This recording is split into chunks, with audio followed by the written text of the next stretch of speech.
All right. What's up, everybody? My name is Juwan Rohan, and this is the Misguided Podcast. We intend to guide you to a better future. I'm sitting here with Justin Standley. How are you doing today, my brother? I'm good. How about yourself, man? I am living. It's Friday. Technically, it's my Monday. I'm a realtor, so it's about to get real busy this weekend. But yeah, I'm living up, man. So it's a good morning. I'm having my coffee right now. How's everything over there? I heard you got into a new studio for your podcast. Yes, sir, man. So I'm just dealing with furnishing that and trying to get it all set up so we can start shooting out of there. So yeah, that's pretty much been taking up my time for the last couple of weeks and just getting everything situated. Yeah, is it hard moving everything? Like, are you adding new like backdrops and stuff to the new one, or what? Well, my ultimate plan is to kind of be a resource to other creatives and entrepreneurs out there that I didn't have when I wanted to start my podcast. So I'm ultimately gonna plan to like shoot other people's podcasts, offer some consulting, just some advice, some help on other just growing their platforms and stuff like that. So it's just a matter of getting a bunch of different options for people when they come in and want to rent the studio out and want to shoot their podcast. So I respect that. I respect that a lot, actually. I'm trying to do something very similar. And, it's not just about the podcast, right? It's building a community where people can network within each other, especially we have so many connections, growing up in the Bay Area. It's not like you just grew up in Oakland, right? It's like, no, I know people from Berkeley, Pittsburgh, like, and seeing everyone come together and be on this wealth journey is super cool. So that's dope. That's dope. Well, cool. Let's go ahead and get into the beginning, right, of where it all started. So where'd you grow up? Where are you from? From Oakland, East Oakland. Went to school out here. A lot of people don't know, before I started hooping probably like in the 5th grade.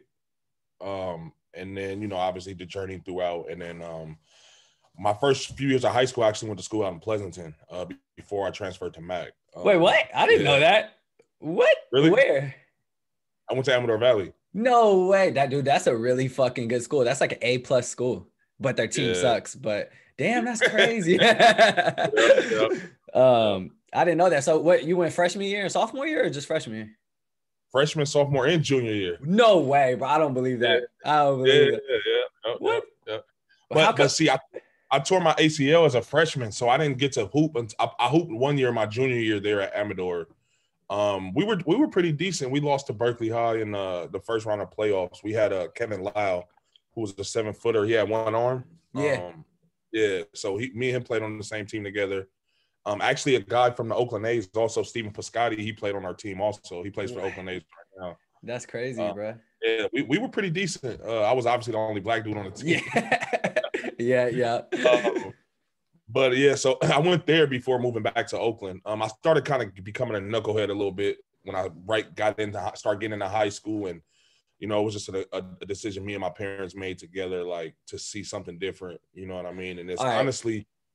Oh, I was gonna say, like, okay, so you start becoming a knucklehead, and you move from a really good school to Mac, though. Like, no, the other way around. So when I went to Bret Hart Middle School in East Oakland. Yeah, and then So I got caught shooting dice or something like that. You know what I mean? Yeah.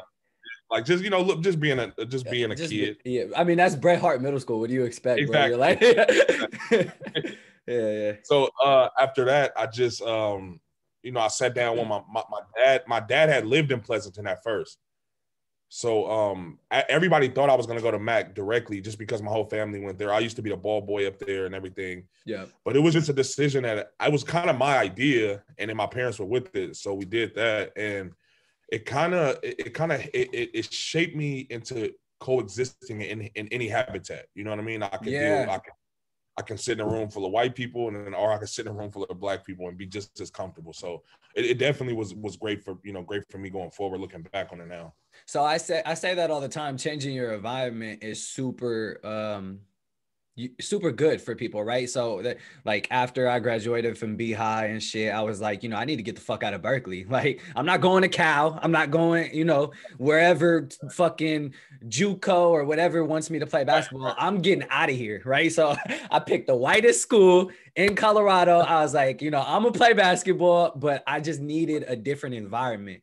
And what I learned is the shit that I'm teaching now: how to build wealth. How are these rich white families sending their kids to this school? Like, I had a scholarship, but they didn't, you know what I mean? So like, what does their parents look like? Like, I went to school with Dick Cheney's fucking granddaughter. Like, oh wow. Yeah, like, I'm talking, like, it's a private school, Colorado College. Like, and so there's some big names there. And I'm trying to figure out, like, how are they getting here? How are they building this? And so I think that's super, super good. I can sit in a room full of white people and not feel uncomfortable, exactly. As crazy as that sounds, right? I think it's just adapting. So that's crazy, man. That's crazy. I actually didn't know you went to Amador. Cool. Well, let's go ahead and talk about the Mac journey, right? Because you think about Mac, you automatically think about football and basketball, and kind of just the legacy that you guys, especially around your time there as a senior, and the fucking amazing squad you guys had, right? I always remember, like, there wasn't a time where Berkeley High would play Mac in the gym not be crowded. Like, people had to actually squeeze in to the gym. Like, it was some of the best times I ever, like, yeah. And I, like, because you graduated in 2009, so I was a freshman, and I was like, all right, I'm gonna play VAR next year. Like sophomore year, I'm on VAR. Like, I cannot wait to be in this environment. And just seeing, like, you guys play against Bam, Raheem, like, all the homies, right, that I used to, like, practice with, and and seeing, like, everything, it's just, like, it gives me chills to this day. So and then so let's talk about that. You guys had fucking baggy shorts, baggy jerseys. You feel me?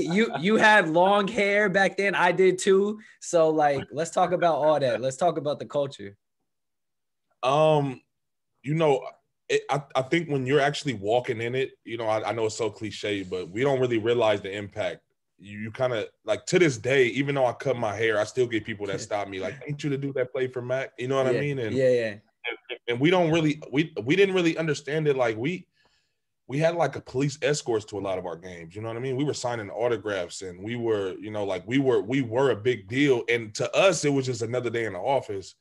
But when looking back and then seeing, how the dynamic of basketball is in the Bay Area now, it was just like, those were magical times, man. And I always say, I wish that, now we're living in, like, the content era, I call it. Everybody's, like, doing documentaries or, the Last Chance U type of things. Like, if we could have had something like that on that team, it would have been magical, man. Like, you know what I mean? And just being able to experience that and playing at the highest level. And like I say, it's crazy just seeing how diehard the fans were. And, we had people coming from other schools who didn't even go to Mac, had no ties to Mac, and they would come to all of our games. You know what I mean? And it's just we have a lot of alumni that come out of Mac that people don't know about, from all sports, football, basketball, baseball, track, everything. But didn't Bill Russell go there? I'm pretty sure Bill Russell went there. Yes, sir. Yeah. That's so, like, that alone right there, that name just holds fucking decades. So you can't, like, tradition is really rich up there, man. And it's the one thing about the Mac community, man. Like, and when we were growing up and going to high school there, all the restaurants in the area, we ate for free. You know what I mean? Like, it's one of the few schools out here that has a real strong alumni base and real support. And now that I'm coaching there, it was so dope my first year watching, seeing some of the same faces I saw as a player coming back to support, because we have an alumni coach, and it's my way of giving directly back to my community, coaching at Mac now. So it's a beautiful thing, man. It's a beautiful thing. No, that's good, especially to have the community on your side. And like you said, bro, like, some of the games, like, y'all had to be escorted. I remember some of the Berkeley High games where they had to had not security guards, nigga. They had to have policemen on each corner, right, of the diagonals. And you know what the crazy thing is in the 4 years, whatever, I don't remember any huge like fights between Berkeley High and Mac. It was all love, right? You brought everyone together and it was like, nah, we just here for basketball. Yeah, there was some thugs and shit in there, but nothing was going to pop off. You feel me? Because it was like, nah, we here to see this. This is an NBA game to us, right? So I think that was super cool. That's the beautiful thing about basketball, man. And to kind of reiterate what you said earlier, it brings people from all walks of lives together. You know what I mean? And it's that little round ball. Literally, you know, I've met some of my closest friends through that. You know, like we said, we've had pretty much the same circle of you know, the group of hoopers out here. And you know, Bam, I was just with Bam the other day, you know what I mean? And we have that camaraderie and that brotherhood, no matter what we're doing in life, we all support each other.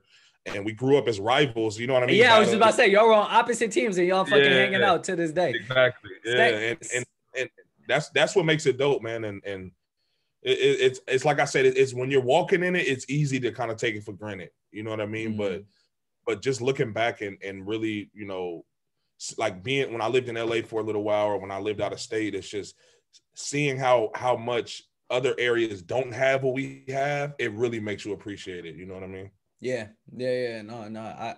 I totally get that. And it's crazy because you're right. Like basketball, just that orange ball brings so many people together. And even if we might not notice it, like you're saying in the moment, right? We're like, oh no, that's my rival. Like I'm gonna see his ass on game day, blah, blah, blah. Years later, you start to realize like how close of a blind friendship you guys formed, right? Yeah, like till this day, like me and Delani, we cool, like, but we used to be rivals in high school, not even high school, in middle school, right? We used to go against each other, 6th grade, Longfellow versus Willard, like, and then the fact that like you meet so many people throughout this journey and can still connect after. And now it's all about, okay, how do we build this community back up, right? And I think that, and I love what you're doing. And I think that's super, super good to pinpoint. Also want to shout out Will Cherry for getting his name on the court the other day, or not the other day, but a couple weeks ago. That's crazy. That's big time. Yeah, that's a beautiful thing, man. Yeah. So cool. Did you play any other sports besides basketball? I played like Pop Warner football for the East Bay Warriors when I was young. Oh yeah. But when I tore my ACL, the doctor straight up told me like you know I was doing a lot. You know, I was playing on my middle school team. I was playing CYO. I was playing AAU. I was playing 2 AAU teams. I was playing football. Like I had no break. So when I tore my ACL, it was just like, all right, you're overworking yourself. And so I kind of had to pick. And it was crazy because that year, my stepdad, I was going to try out for the baseball team at Amador because I love playing baseball also. I just never played on the actual team. So I was going to try out for the freshman team just to do it.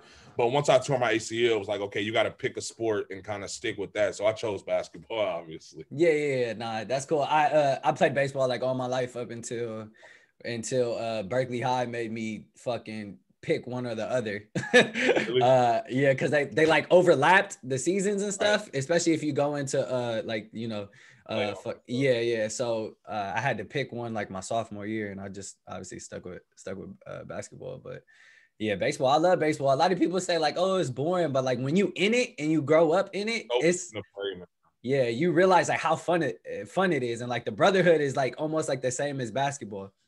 So it's super cool.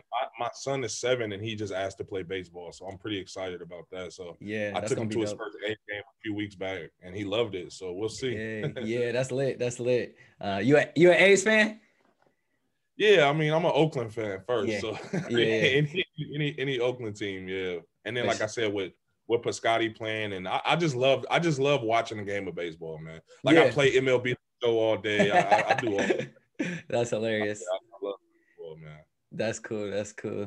Well, I want to talk about kind of the pressures within our community, right? So the pressure to, you know, either get into sports, right, or get into rapping, whatever it is, right? Something artistic for Black people. That is very prevalent in our culture. For me, my dad necessarily didn't pressure me into it, but it was the only focus. Like my dad was only there for me for basketball, you know? Really? Yeah. Like besides that, I could ask him for new basketball shoes and be like, yeah, okay, I got you. But if I want like lunch money, maybe next week, like stuff like that, right? Really? So it's like, I want to know, did you experience growing up any pressure to play basketball, to make it out? Don't worry about this. It's going to come back on. Did you experience any pressure and forced to play basketball? That's a great question, man. I don't know. You know what's crazy about that is I don't think I experienced that until I got to college. Okay. I never felt, you know, I don't think I've ever spoke about this on camera, but there we go. You know, being at Mac, right, and having that was like the height of my career, I would say. You know what I mean? As far as like my family came to every game, and it was, you know, I was just the biggest deal ever. And then I started to notice that once I got to college and it wasn't as hyped up, a lot of people disappeared, and that really affected me. You know what I mean? I felt like, well, damn, where's the support that I had when you guys were coming to watch me play at Mac? You know, and it was almost like my sanctuary became like, it was like a gift and a curse at the same time. Like I used basketball to kind of keep me away from all the temptations growing up out here, and, you know, kind of stay focused on everything. And then by the time I got to the collegiate level, it just got to the point where I hated it. I just hated being in between the lines because it didn't feel genuine. It didn't feel real. It was just like, okay, if you have a good game, they love you. If you have a bad game, they don't. Yeah. And that really affected my mental health looking back. You know what I mean? Like it was crazy, man. But yeah, so to answer your question, I never really felt the pressure. My dad was a big time street dude, growing up, and I didn't even realize it really until I became an adult how big he really was. Oh shit! But I say that to say that he was on let's say an extended vacation, so by the time he came home, I was already playing, and my older sister actually taught me how to play basketball. Wow! And props to her. Yeah, she was like my first coach and everything. So did she play? I was already. Yeah, she played a little bit. Oh, okay. Yeah, she played a little. She went to Castlemont and played, you know, but yeah, so I by the time my pops came home, I was already hooping, and he jumped straight into it with me. So like he started his own team, and that's when his dad and my dad and Jared Cunningham's dad created their own team, Oakland SWAT, and we played together with them. But I never really felt the pressure to do it. It just it seemed like what I was supposed to be doing. You know what I mean? Because none of my other friends played, so. Yeah, I never really felt the pressure.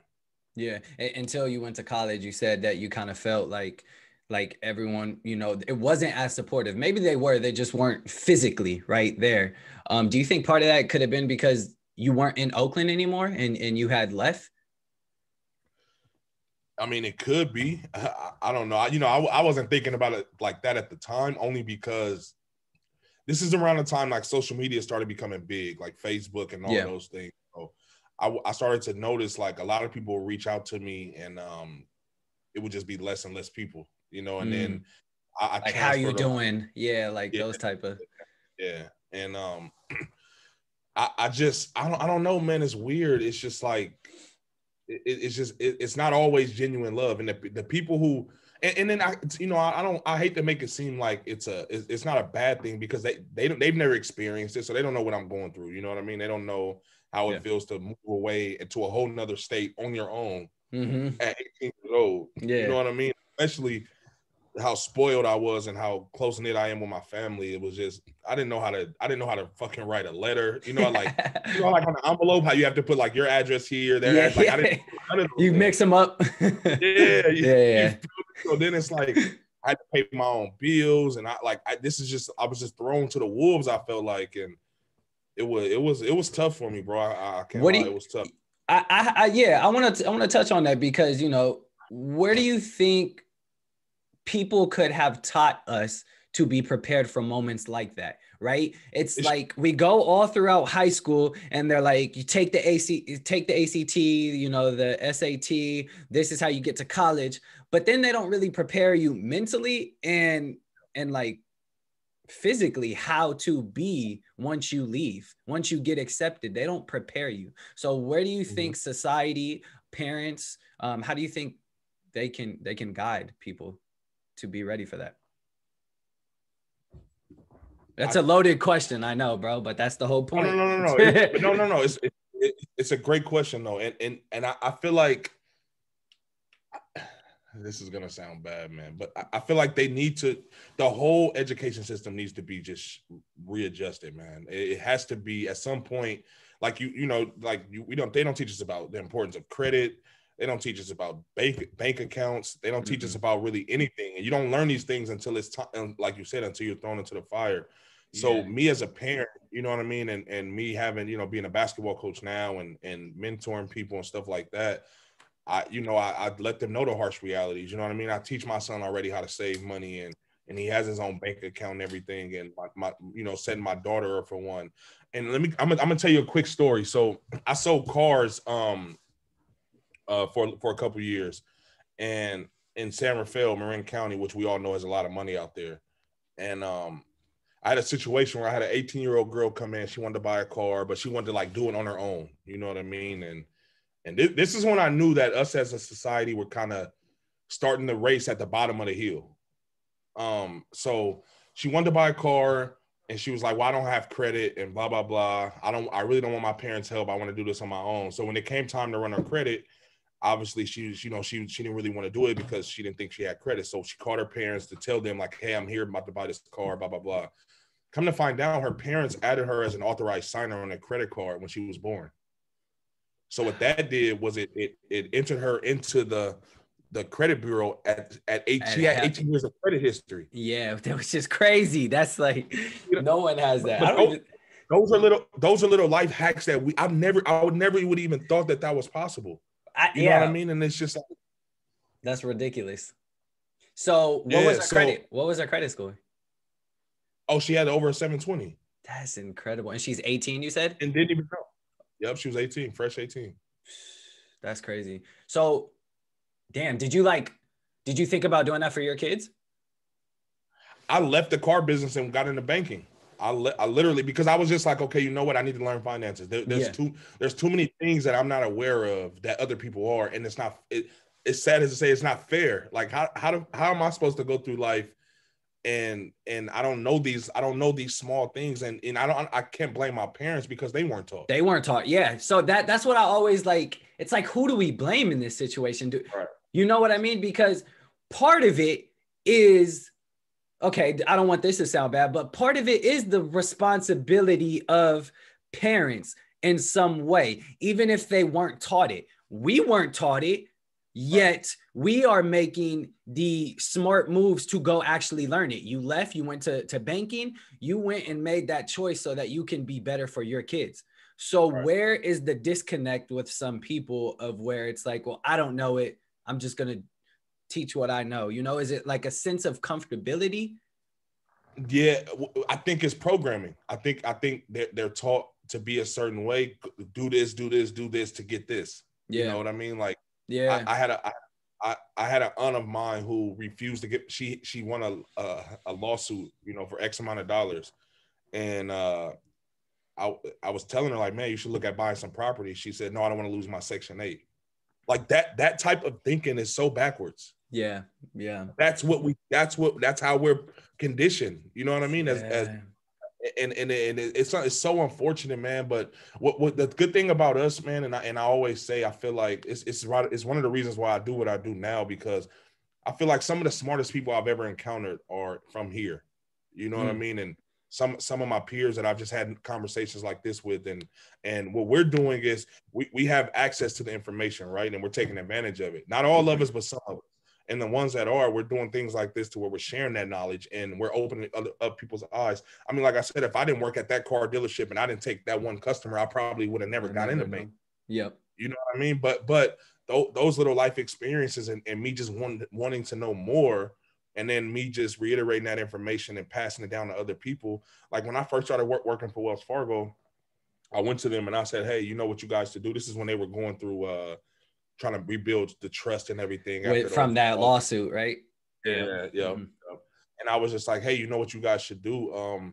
We should do a home ownership program, like a seminar for the urban community. You know what I mean? I can get a bunch of Black people, and they were with it, but it became too much. And it's a long story of why we didn't do it. But I think those little things are what we need. Like you said, in the school systems, we need to learn, the importance of buying property, the importance of entrepreneurship.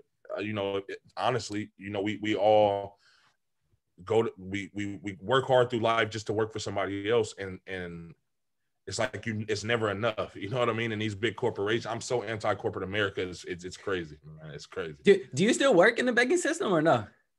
Technically, yes. Yeah. Okay, cool. I totally get it, man. And that's like, it's sad because you see, it's literally the hamster wheel, the hamster wheel. You see it happening and it's like, oh, how do I just pause this hamster wheel, take the hamster out of there and let the hamster know this is the better wheel to go, so, I mean, that's kind of like the purpose I started this and I really just started as almost and it still is like a self-reflection, right? Almost a diary for my kids. But now I'm getting people who are, in my DMs asking me for financial advice or, how to build a business or, how to rent your car out on Turo, right? How to buy property the right way and avoid taxes. So it's like, holy fuck, like seeing this that is changing people's lives or way of thinking is like, it's crazy, bro. It's like the Tupac quote when he was like, I may not change the world, but I may spark the mind that does. Like that has always stuck with me.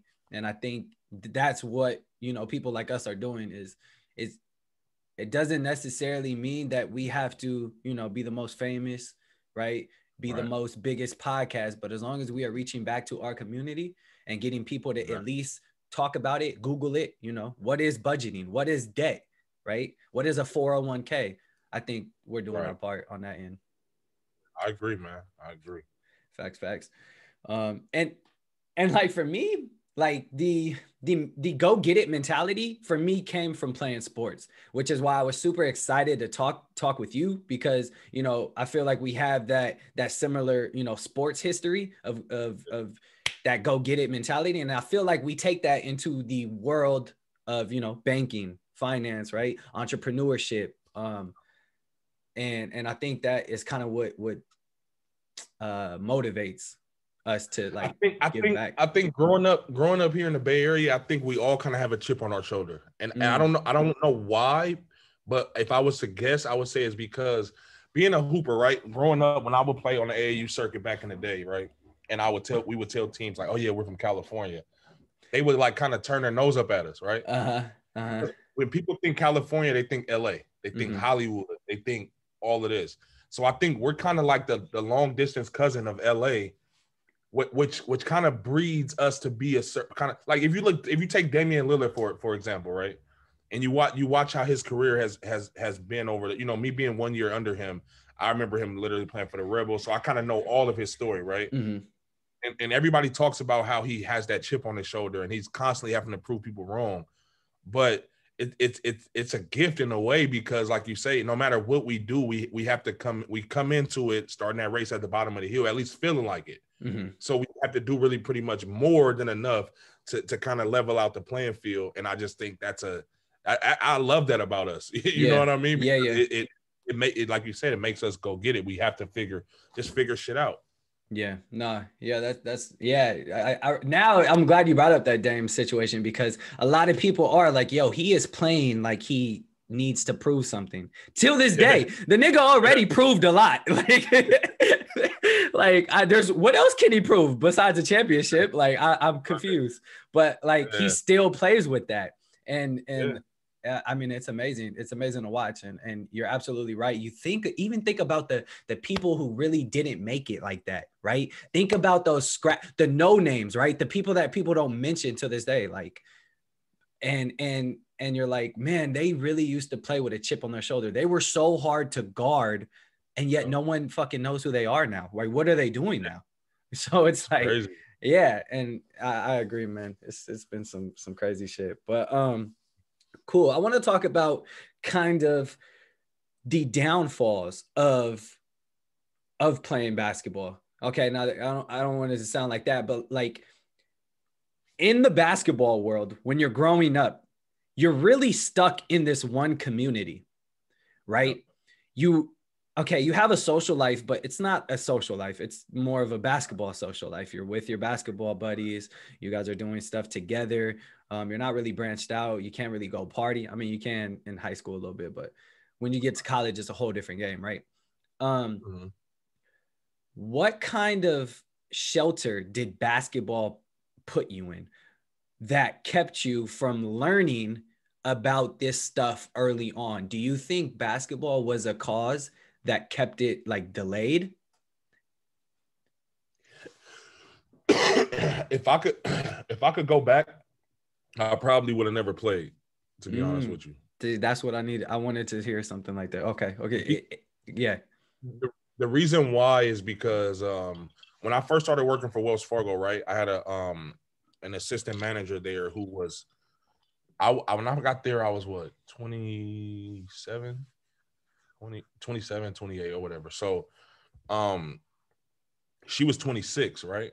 And she was making the transition into running her own branch, like being a branch manager. Oh shit. And I asked her, and she was from the Philippines, right? And I was just like, damn, like what brought you out here? And she's like, oh, I came out here to go to nursing school. She was like, and then I got this job at Wells Fargo as a part-time job, and I just stayed.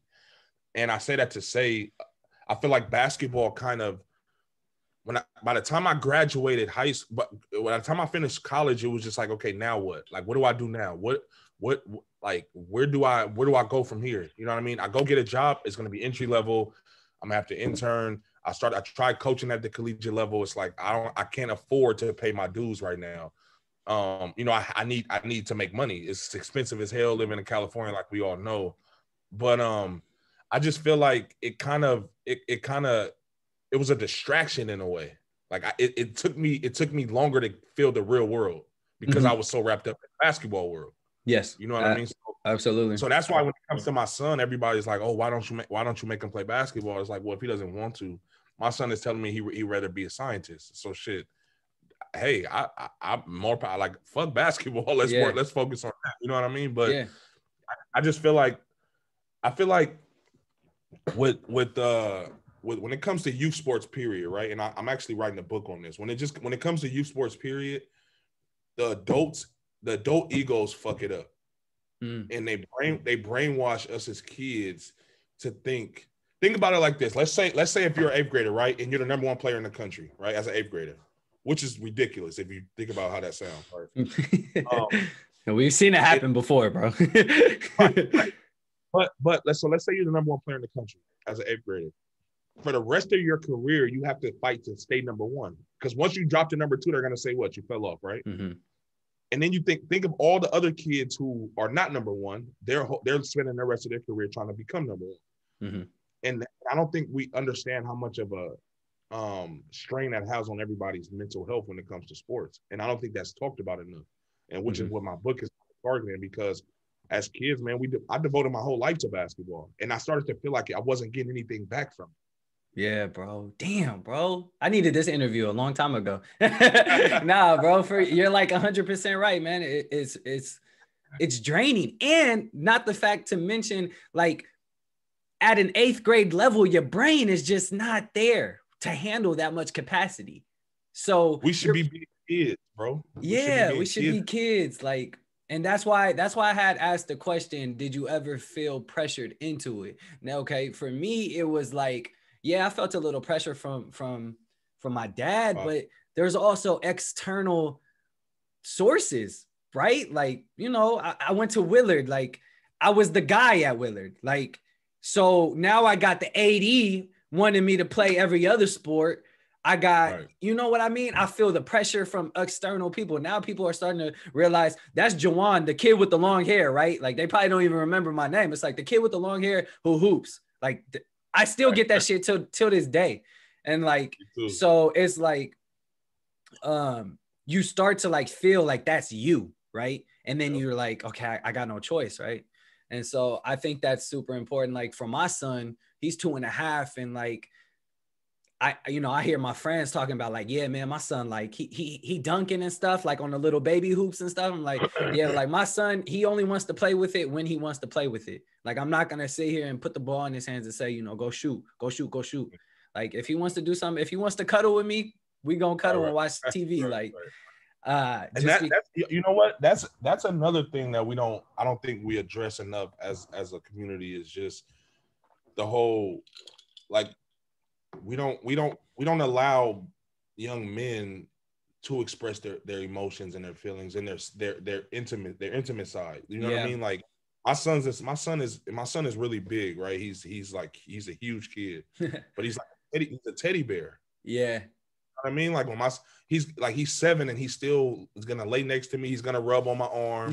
He loves that skin to skin affection. Yeah. And it makes, as a father, that melts me. I love that shit. Yeah. I'm not gonna be like, oh no, toughen up, like be hard. No, fuck that, bro. Fuck that. I refuse to raise my son to society standards, bro. I refuse it. It because I know what that did to me. I know the when I wanted to cry and I had to hold that shit back, it just made it worse. Like, don't cry. Don't cry. I'm gonna slap you, nigga. For real though. That shit is traumatizing.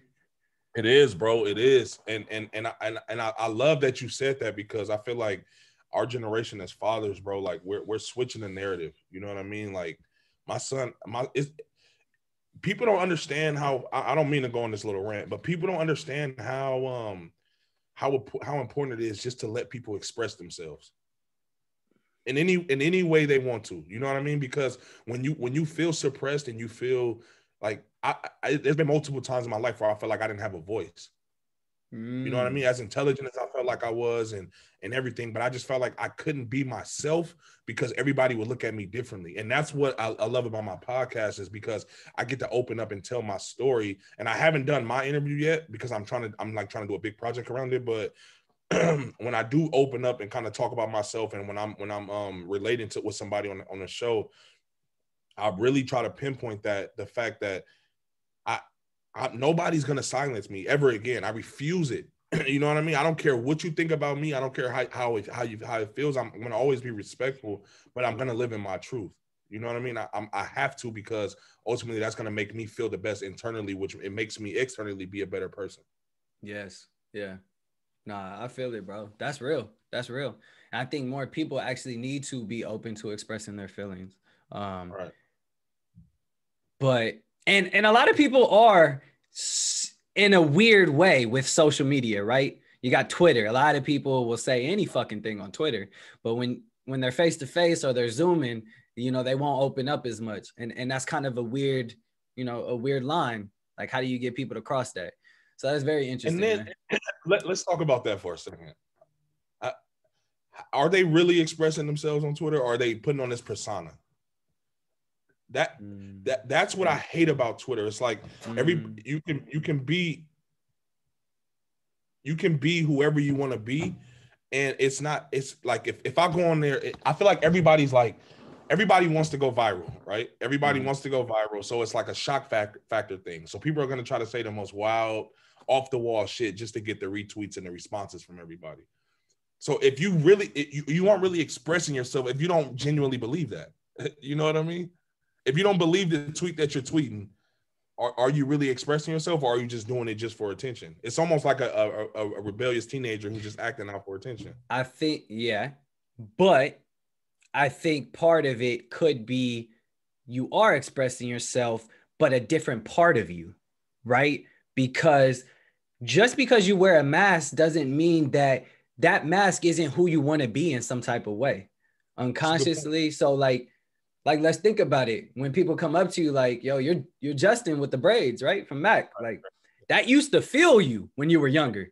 Now it's like, yeah, I am, you know? Right. But back then, that was part of your identity. Now that mask is off, right? Yeah. But you're still attached to it. You're still expressing your feelings through it by telling your story. So that's like, yeah, I feel like, you know, I studied psychology in college. So I like, this is my shit. I love it. I love it.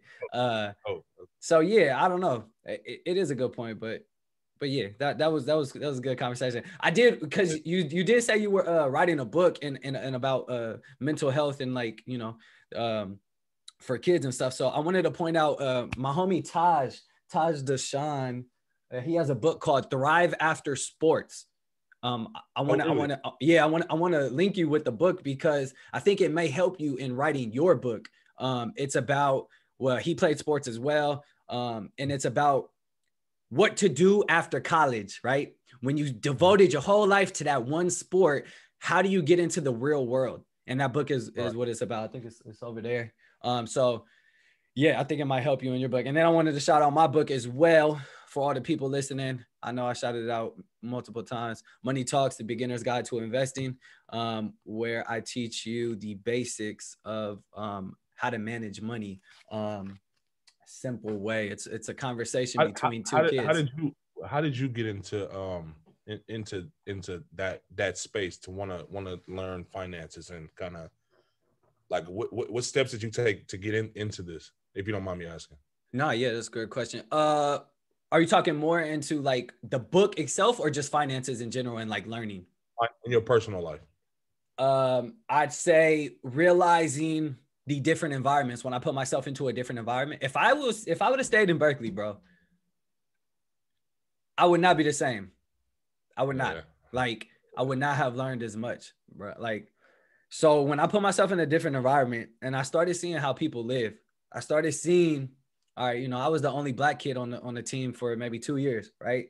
And so when I started seeing that the families on the basketball team would come, they'd visit, they'd come to games, right? Random games. It's not even a big game. They just come and support. They fly out. And they would have to take me on their dinners, right? Because they felt bad because no one would come. So I would be at dinner with a table full of white people with money. Right. And I'm sitting here like, how can I get this? What am I missing? You know, what was my parents missing? Like, why don't we have this? And it's hard to understand at first, right? Because it's a new environment for you. And I started to just ask questions, bro. How, what do you do? You know, like, okay. Like, just ask questions. And that started to feel like me learning. And then, bro, this is at the time where podcast is becoming, you know, the thing, right? It's like Less Music podcast, right? And I start learning. I start reading books like Rich Dad, Poor Dad, just stuff like that, and educating myself. You know who? Sorry to interrupt you. You know who taught me about that book? Will Cherry. What? Really? That's crazy. Will Cherry introduced me to that. Yeah, he's a smart dude, man. He's so look like he's very fucking smart. Yeah, that's like my best friend, man. Yeah, we talk every day. I love Will, man. He's amazing. Yeah, I just started to like ask questions, bro. And then I just went down the rabbit hole, started to learn shit. And I'm like, oh my God, if I knew what I knew back then, I would be a billionaire, not a millionaire, a billionaire. So then that's why I started the podcast and started teaching this, because I was like, I hope, you know, some kid in high school is listening. You know, he's probably playing basketball right now and is like, what the fuck am I going to do after basketball season? I'm not going to go to the NBA. I'm 5'6". Like, you feel me? So I want to provide other options. Did that ever make you grow any resentment towards your parents? Nah, not at all. I have resentment towards my dad, but that's like a whole nother like story, just because, like I said, my dad was there only for basketball most of my life. Then once like high school came, like junior year, once I had like, so I had played VAR, right? I had practiced and stuff a little bit with like Bam and stuff as a freshman, just for the, he was teaching me shit. Being the fucking dope ass player he was at that time, I'd practice with them and stuff and be like, yo, like, when is he going to put me on VAR and shit? Like, I'm ready. I mean, mind you, I'm fucking 5'5" at this time, 145 pounds, but I had talent. So everyone was like, you go get there. Right. But, and then sophomore year hit, and I finally got the opportunity at the end of the season to play VAR and stuff, and I just started learning stuff, and I started seeing. This is another topic too that I only talked to one person about it. I think playing VAR at such a young age held me back from my potential. Really? Could you see why? For sure. And why would you think? Because I feel like when it comes to basketball, reps is everything, right? So I feel like if you're not getting the in-game reps that you should, it hurts you. And it does hinder, because it, put it like this, and this is, I was just having this talk the other day, me, Will, and somebody else in our group chat, right? And I was like, you take somebody like whoever, right? You take a basketball player, and okay, let's take myself for example, right? When I got to the collegiate level, or when I got to MAC, it was like, okay, I was always a point guard, but I could shoot the ball, right? So it was like, okay, I always had to play off the ball and just come off screens to shoot threes, right? When I got to the collegiate level, I became a real point guard, but they turned me into a scoring point guard. And I never was trained mentally, conditioned to be a scoring point guard. You see what I'm saying? So you can't just turn that switch on and off. And I feel like those early days is when you find your identity as a hooper. And so I think that's why it could hinder somebody for sure playing too early. Absolutely. For me, why do you feel like it did for you? So I was telling one of my coaches, because I had always played at a higher level, right? And I felt it since like fucking 5th grade, right? Like, and I was telling one of my coaches who's fucking coached me since 5th grade, 6th grade, that like, dude, this really set me back thinking about it, because you have a young kid who's playing at a high level, but he's not getting as much playing time as he should, right? You're only putting him in at the moments the other point guard's tired, hurt, or y'all up by like 30, right? Or down by 30, right? So you're only, like you said, it's reps. And so when in high school, 10th grade, right? And we're playing McClymonds, right? And you're putting me in with 3 minutes left to go. It's like, what am I learning? Right? You're not preparing me to be the best point guard for junior year when I'm starting and no one else is there. Now you got this 5'6" kid, 150 pounds, who has minimal experience on varsity, right? When I could have just killed it on JV, right? Now, so I think that's kind of like what held me back. And I like never really opened up about that until very recently. And I actually don't think I realized it. I always thought it was good. Like, oh man, yeah, get them up there, right? Put them up, they should always play higher. Get some tough, right? Like, right. But nah, I don't think so. So, yeah, I think that played a big part of like going into college, right? You're like, it's a different world, right? You like you said, you were trained to be a different guard than the college wanted you to be. And so how do you adapt to that in such a short amount of time? You only got 4 years, and you technically only got 2 until they start making decisions, right? Like, so, yeah, that's wild. But nah, that's a great conversation. I don't think a lot of people have. Yeah. I think the same thing that happened with Langston too. I think if Langston would have had like a little bit more time to like develop in college, like his freshman year, it'd be a whole different story. So, but yeah, I want to move on to a segment. I call it Hella Misguided segment. It's pretty much where I ask the same question to each person who comes up here. And that question is, if you were to write a summary or a letter to your 18-year-old self, what would be a summary of that letter? Ooh. Yep. Oh, let me think. We opening up today, man.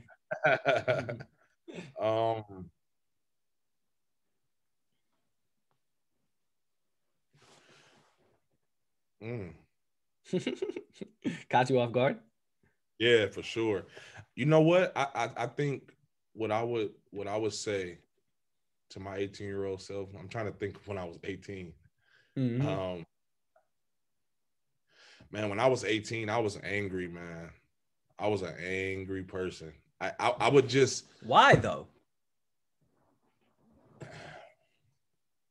Like you said, Mac was living it up right there.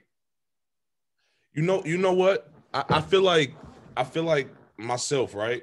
I'm one of the few people who I kind of had the let's say the worst of both worlds, right? I was popular in the basketball world, but I was also outside a little bit, right? So with that being said, I was kind of running the streets. So I had that Oakland fire in me to the point to where when I got to college, my college teammates had to kind of pull me to the side, like, "Hey, man, you can't be out here fighting and tripping on everybody and like flipping." Yeah, it was that bad. So I think what I would tell my younger self is just this is gonna sound terrible, man. First of all, I wouldn't have went to college, bro. I wouldn't have went to college.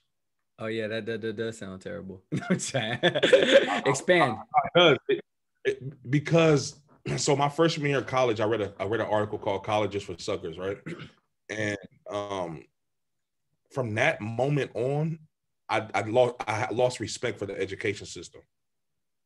Mm-hmm. From that point on, just because it showed me that it doesn't work how we think it works. You know what I mean? Go to school, get a good job, and become rich, right? That's like what we think. Yeah. And I just think in telling my younger self, I would be figuring out how to work for myself at that point. Oh, like trying to learn like how to be your own boss at that point instead of going to college and wasting your time. Yeah. And I don't want to say wasting my time because I mean, like I said, some of my closest friends in my life right now I met in college. You know, experiences the good, the ups and the downs. You know, the good and the bad.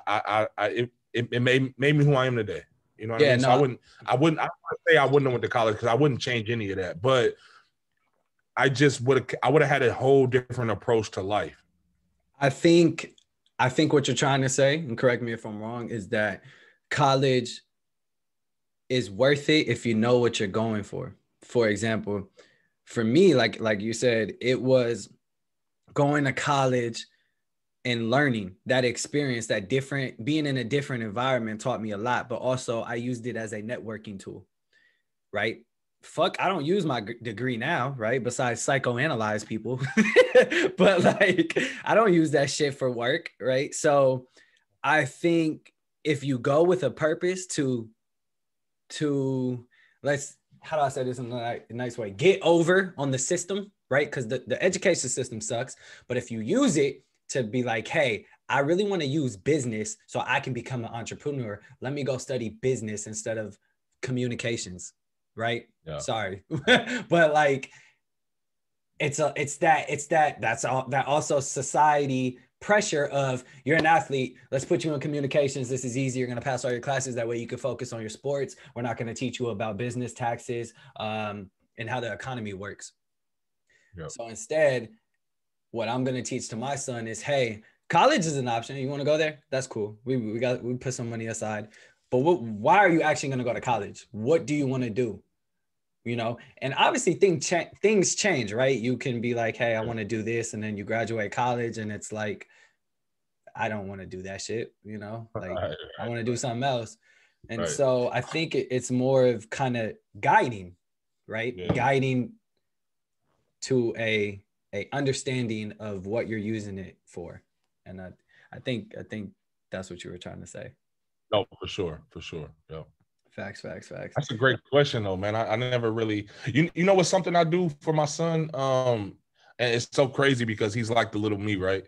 But monthly I write him just like an update on what I'm going through, how I'm feeling, and I just, you know, what he means to me. And I have a daughter now too who's 8 months, and I'm gonna do the same with her. But I'm Congrats. not going to give him. I'm not going to, thank you. I appreciate it. I'm not going to give him these letters until he's 18, just so he can see what I went through, the ups and the downs. You know what I mean? It's almost like my little diary that I'm just going to share with my kids. Bro, you know, I never heard of someone do that. That's like, that's crazy. Yeah. That's dope, man. For real. Yeah. And it's really, you know, I'm a real big mental health guy. So I went to therapy and I did all of those things. And it's almost like a little small therapy session with me just opening up and venting to my kids. Yeah. And it's very therapeutic for me, and I can't wait until he's 18 and he can read all of them, because I've been doing it for a while now, man. That's crazy, man. So like I fucks with that. I fucks with the writing. So for me, I'm doing the same thing with the podcast and then my music, right? Those are the two times that I'm most vulnerable, right? Is when I'm writing music, I could sit and that just gets me in the zone. And then so everything I release, it's not for people. I'm not trying to be famous. It's more of just like, if you fuck with it, you fuck with it. But when my son grows up, he's going to be able to listen and understand what I went through at this time in my life. And then the podcast, it's like, I'm teaching others, but I'm also doing this as a diary for my son to learn, right? And so I really respect what you're doing, and that's super dope. And congrats on the daughter. I have a daughter on the way. Oh, wow. Congrats. My fiance is due in September 12th. Yeah, that's man. My daughter is growing, man. I gotta go pick her up a little later, man. That little girl, she's so full of life, man. I love that little. I bet as soon as she came out, like, changed the whole perspective. Hey, like, bro, the sun is cool. Yeah, you cried. I cried like a baby, bro. I cried I cried hard, bro. Like I couldn't. But you know what's crazy? So when I had my son, I was living in LA at the time, and he was here. You know, he was being born. His mom is from here, and I was on my way back, driving back, because I had to go. I was out here. She went into labor. I had to go back to LA. Then I had to come back. I literally missed him. I was on the elevator coming up when they pulled him out. Oh, so I missed the birth. Yeah. And I cried a little bit with him also, just seeing him afterwards, because he had to go on like the what do you call it? Incubator. Yeah. And then, but with my daughter, I was like in there the whole time. You know what I mean? And so I got actually experienced it, man. And I cried like a fucking baby, bro. Hey, see, niggas cry too. Yeah. Real niggas. That's right, crazy. Right. But yeah, nah, that's a blessing, man. I'm super excited. I already know, like, and I got what I wanted. I wanted the son to be older, and then I wanted a daughter. So it's like, I got it. Yeah, I got it. I wanted a daughter so bad, bro, so bad, and I got it. So I feel you on that. That's cool. All right, man. We just got a few questions left. I know you probably got a busy day. You gotta get the shit going. The next question is, what failures are you most proud of? Oh, damn, these are some great questions, man. What failures am I most proud of?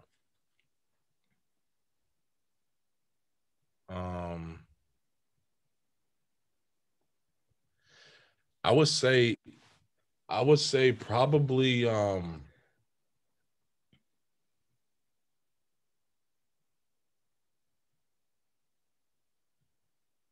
I got you. Yeah. Because my mind is like racing right now with so many things.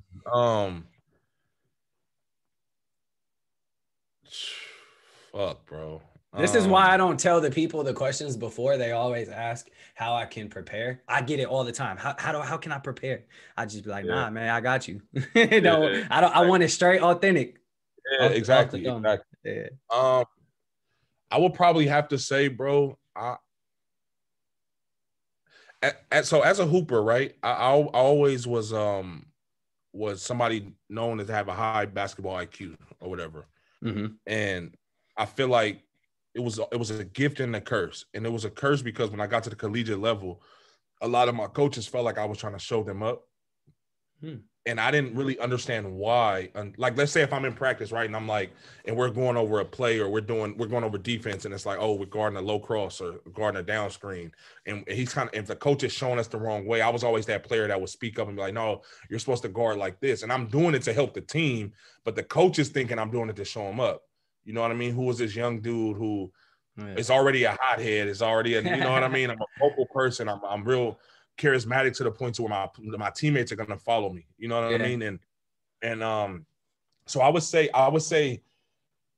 I learned such a valuable lesson in that when I started coaching.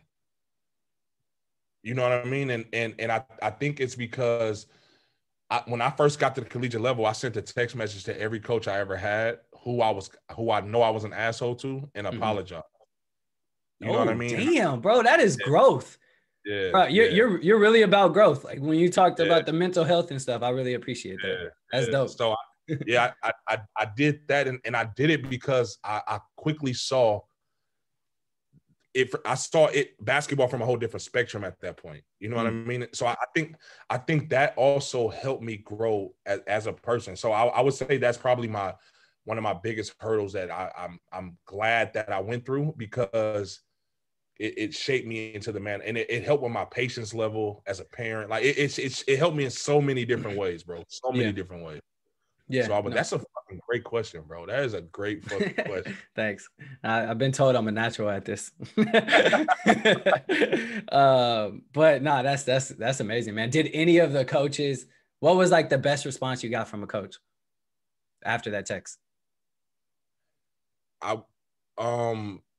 One of the coaches took a lot of accountability for his part that he played in it, and it made me feel really good. Shit, that's crazy. It made me feel really good. Yeah, that's good. Yeah. Well, we all hated our college coach, so I'm not even gonna talk about him. That's a story for another podcast. Bro, even like yeah. I already know, bro. I already know. Trust me. Bro, we were so good, and it makes no sense. You know, when you have a really good team and you just can't find that one piece to win the championship, but yet you're in the championship every year, and it just like, what's that one thing? It's a coach. But it's cool. You know, just a side note on that, I feel like a lot of coaches, and I even think, this is my opinion, obviously, but I think Monty Williams kind of did it in the finals. Sometimes we overcoach. Yeah. Yes, absolutely, bro. Yeah. Or this is gonna hurt. Or there's too much personal experience in it for you. Yep. There's too much of I would have did this. I used to do this. You know, like when I used to play, it was this. Like, no, the game's changing, you know, day by day. But get your personal feelings out of this, your personal emotions. And I think that's what it was. Our coach had a lot of pride. He did not want to be wrong. We had a very, very smart player, a couple smart players on the team, like literally could just look at the floor, IQ off the charts. Mm-hmm. It took the whole team to be like, yo, you got to listen to this guy. Like, still didn't want to listen. So that's hard, right? That's why I'll never coach at the college level again, bro. Ever. Yeah. It would have to be like life-changing money for me to ever coach at the collegiate level again. Ever. Yeah. What where'd you coach, so the audience knows? I coached at Cal State Dominguez Hills. Yep. So, and that's where you played as well. When did you graduate? 2013. 2013. Oh, okay. Yeah. Yeah, that's crazy. And I bet that's like a whole different thing. Would you coach high school and shit? I know JJ was out here coaching B High for a minute. I was trying to, I coach at Mac now. I was trying to get JJ to join my staff, man. Oh, really? Yeah, I was trying. He said no. Well, no, he got a better opportunity that makes more sense. It makes more sense. He's an assistant this year, and I think he's going to take over that program as a head coach the next season or something like that. Yeah, man. The kids love him, man. It's like he's what you real need. Good. Yeah. He's amazing. Shout out JJ. The way that I approach coaching is like I purposely make myself the bad guy, and I need somebody to balance that out. for me. You know what I mean? Like I'm always gonna be the hard nosed. You know, I don't joke with kids. I don't do any of it, only because me being so young, I have to establish that respect level. That boundary. You know what I mean? Yeah. I have to. But I always make it. One of my close friends, Keith, who coached with me, he just got a college job. You know, shout out to him. He's really good at that. I had him on staff, and he was always that balance. Like, he knew the music they listened to and all of that. You know what I mean? Yeah. And I was like, old head mean dude, but he was really good at that. And I think that's really important, man, when it comes to building a staff, is you need somebody like that can balance out that, you know, that thing with the kids, because they're never going to respond if they can't relate to you. You know what I mean? So. And I think not to put all the business out there, but I think that was part of the reason JJ left the Berkeley High thing, was because he wasn't the hard-nosed coach, and the parents needed that, right? Yeah. Especially coming off of a championship.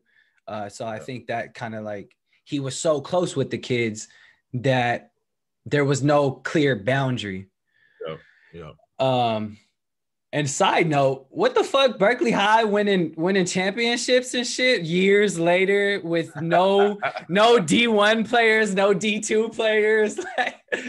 How does that happen? So bad out here right now. I know. And they were in the better league, right? Bishop O'Dowd, our league was so different back then. And so, yeah, that's wild side note. But anyways, what steps are you taking for you and your son and your daughter to build wealth? Man, you start investing? Oh yeah.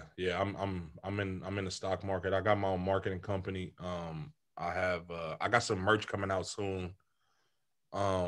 I have my own studio, my own podcast studio, but just outside of all of those, like, physical, tangible things, I think it the most important thing, man, for me is just continuing to seek the knowledge, man. I have a business mentor who's like a fucking billionaire, and I'm so grateful to have him, because he teaches me so many little small, subtle things that's just like powerful. You know what I mean? But I'm addicted to just gaining new knowledge, man. I try to learn at least one thing new every day. And then I try to teach somebody something new every day. That's like my daily goal is, like, I learn something new and then teach something to somebody else, just without, you know, and even working for Wells Fargo, man, and like I'm a business banker, you know what I mean? So it's like, I did that purposely so I can make sure my shit is straight. You know what I mean? Get the little cheat codes. Yeah, exactly. But yeah, man, it's just constantly gaining knowledge, man, because like you said, the world is evolving and changing every day. You know, it's like if you're not up to date and get left and hit to the, yeah, man. Quickly though, real quick.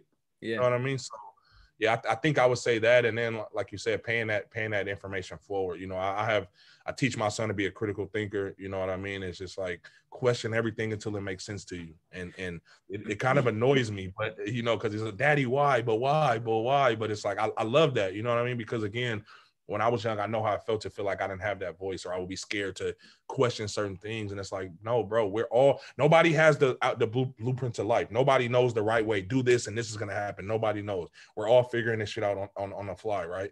So fuck, you can question anything, bro. I'm not going to just listen to what you say and take that as law. You know what I mean?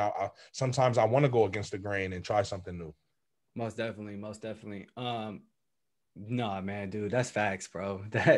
That right before you even spoke, I was like, please say knowledge, like one word. All you gotta say is knowledge, because you can do all this investing. You can do, you know, like I suggest you do it too. Just set up a custodial account for your kids. I just set one up like 2 weeks ago for Zakai. And, you know, I'm gonna invest in Apple, you know, like a couple shares a month and stuff for him. And just get him ready, you know, because by the time he's 18, that nigga gonna be rich as fuck, like, right? Like, he could choose to do whatever. So with that money, but I'm gonna make sure he's making the right choices with that money, because if you're just giving, you know, $1 million at 18, you gonna go blow that motherfucker without the proper knowledge, right? Without the book, Money Talks. You gotta know how to manage it, and you gotta know how to set yourself up and his kids for future wealth. So I'm glad you said that, bro. Bro, I want to send your son a copy of the book, bro. I think it's perfect time to start reading it to him. It's a conversation between two kids. Black kid is teaching the white kid, had to do that. But it's literally a conversation, so it's super easy. There's some math problems you and your son could do, and teaching him about like compound interest and stuff. Super dope, bro. Oh wow. Yeah, That's dope, bro. It did really well on the first day I released it. It went #1 on Amazon on hot new releases. I think I saw you tweet that, man. That's huge, bro. I salute. I love that, man. I love that, bro. You know what's crazy is like I've been like you know what I noticed is like and I don't know how to say this, but like over the years since I graduated, like a lot of the stuff I've been promoting was music, right? My music. And you know, a lot of people have different tastes on music. My shit is like, I'm a storyteller. I like the J. Cole, you know, so that's not as fancy, right? It's hard to get a crew under that. So when I promote my music, there's not a lot of love, right? But like I said, it's not for the people, right? It's more for me as a journal. But when I promote something like this, like the book shit, bruh, I had so many people coming out of the woodworks from Mac, Salesian, nigga, Amador Valley, people I ain't talked to in years. It was like, yo, this is huge. Like sharing it. I was like, you niggas ain't shared my shit in years, nigga. Like, nah, it's all love. I get it, but it's funny.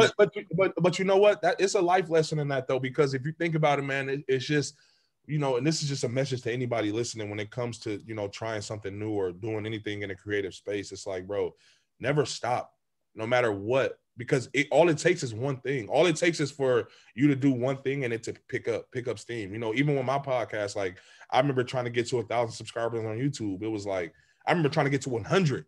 Yeah. You know what I mean? And I'm trying like, to, yeah. I feel you. And I'm like, fuck, bro. Like it's been hella times where I'm like, man, fuck this, bro. This shit is like, I'm at only 300 subscribers. I'm never gonna monetize my YouTube channel, but it's just like, you know. And I had that one clip go viral, and it was just like, bro, that's all it takes, bro. Like you feel me? So I say all that to say, man, just keep pushing through, bro. Keep pushing. We just one day away from our lives changing, bro. That's how I look at it. Yeah, no, you're 100% right, bro. And congrats on the 1,000 subscribers. Not big time. I'm trying to right now. You know what? And we could talk about this another day, but I got to show you the promotion side of it. I've been paying for YouTube ads and stuff, bro. I like 2 weeks ago because I had just started the YouTube, right? I'm more focused on the Apple podcast.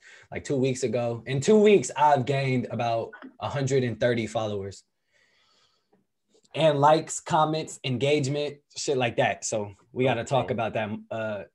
Yeah, we gotta link up and put some shit together, man, for sure. Yeah, we'll talk about it. We'll talk about it after this. I got some ideas in mind, but to wrap up this episode, I always end with a guided conclusion segment where I ask one question we haven't talked about previously. I know all of the questions today actually were hard hitters for you, but that's just talent, you know. Nah, this one is heavy, bro. This one's heavy, bro. I hope no one takes it the wrong way, right? But what would you tell our community in hopes of fixing it? What advice would you give to fix our community? And what I mean by that is, like we've talked about on this episode and every episode, we are misguided in many ways. Mm-hmm. What advice would you tell them to guide them? And I'm talking to the Black community specifically.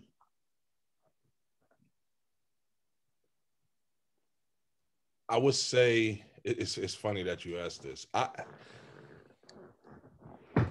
In order to overcome the system, we have to learn it, right? And I say that to say we have to take our guard down a little bit and be more open to conversations with people that aren't like ourselves, because unfortunately this is their world that we're living in. And, you know, I don't have to define who they are, but this is their world that we're living in. And in order to get to where we want to go and really change generational wealth and really, really tackle everything that's wrong with us as a community, I feel like we have to first look within ourselves and fix the fact of we kind of almost have to unlearn everything that we've been taught, right? Yeah. Because we're taught to either, like you said earlier, either make music, you become an athlete, you sell drugs. These are the only ways to wealth. And that, yep. You're right. Some type of athletics, right? Mm-hmm. But that's just not the reality of it. You know what I mean? Like I would have never thought, like I went to school for marketing and I would have never thought to have my own marketing company. And I do now, but it's because I was thinking so small-minded. But when I get into rooms with other people, and like you say, you sitting at these dinner tables with rich white people and you're just asking questions like, man, how did you do that? Like, how did you even get started? It's like, bro, it's just everything starts out as an idea. Every fucking thing is, and you know, some ideas take off, some don't. But just never stop, you know, never stop pushing through, never stop working. But I think when it comes to the Black community, man, we just have to we have to look within ourselves and we just have to change our conditioning, man. We have to, because we're conditioned to be one way. We're conditioned to think that these are the only ways out. And there's so many more ways. And I think part of that comes down to understanding. And what I mean by that, that's the main key. Yeah. First, it's like the addict program. You have to first realize the problem to yourself, the problem. And the problem isn't necessarily, how can I say this without getting in trouble? The problem can sometimes be you. You realize you're in this trapped circle, yet you're just still going about it, right? Yeah. And I think there has to be some self-realization to want to get out. And I'm speaking from experience, and I'm speaking from the people I see, you know, and it's sad, but you know, we know some homies that have stayed in Oakland and Berkeley and are still the same till this day. Yep. Why is that? We can't just blame society for that. Right. I agree. So, and that's what I mean when I say I don't want to get in trouble, because they're still my homies. I still love you. You feel me? But you still live in that hood life. Why? It's a touchy subject, but only because people don't want to have these uncomfortable conversations. Which is what you just said in the beginning, bro. Way to circle that around. I love it. I love it, bro. Facts. That's the talent of my podcast. Yeah. Facts. I love it. Nah, that's good, man. And Justin, I appreciate you coming up here, man. It's been a pleasure. Anytime. We for sure went. Usually I do like 45 minutes, but we for sure went an hour exactly, I think. Really? So yeah. All right. Well, I could keep like an hour and a half. Huh? My episodes are usually like an hour and a half. I don't know. I be trying to keep them short, but then I don't know like what people like the most. Maybe I should ask, but I don't know. But anyways, it's a pleasure, man. And I definitely want you to promote your podcast on here. So go ahead and let everyone know where they can find you, follow you and stuff. And you be wild on Twitter too. So let them know your Twitter.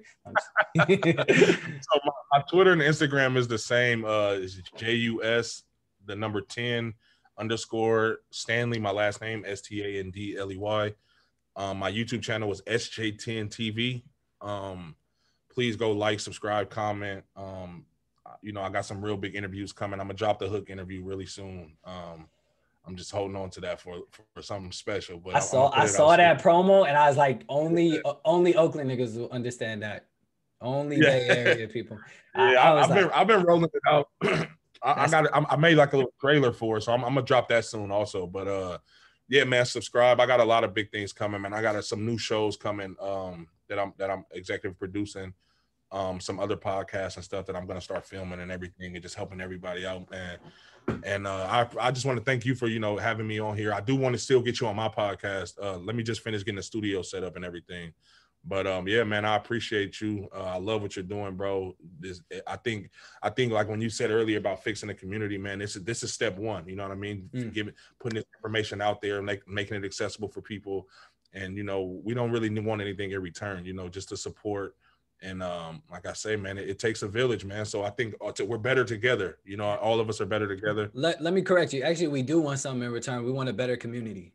We want to see growth, Facts. right? So we Facts. don't want to just keep talking and wasting our breath. We actually want to see change. Fact. Yep. And it's funny, bro. Oh, go ahead. No, go ahead. And I was gonna say it's funny that number 10 is you. Like I was number 10. I don't have the jersey from B High, but I was number 10 at B High. You know what's crazy? Before we go, the number 10 is so significant to me, and a lot of people don't know why. But yeah, it's that number means a lot to me, man. It was my number throughout my whole career. I was 10 years old. My grandmother died. I was 10 pounds when I was born. My birthday is March 10th. Obviously, just 10. Yeah. My son's birthday is May 10th. He was 10 pounds when he was born. Like it has so many significant meanings to it. Like I could go on and on, but that's a lotto number right there. Exactly. I know, right? Facts. But yeah, so yeah, that's what it is, man. For sure. Well, I appreciate you, Justin. Everyone, you heard it here. Make sure you go follow, like, subscribe. He's got amazing guests on his podcast, and we're talking big time people. And so you need to definitely go check that out. And yeah, we appreciate you listening. This is the Misguided Podcast. We're intending to guide you to a better future. My name is Juwan. Again, I'm sitting here with Justin. You heard it, guys. Thank you.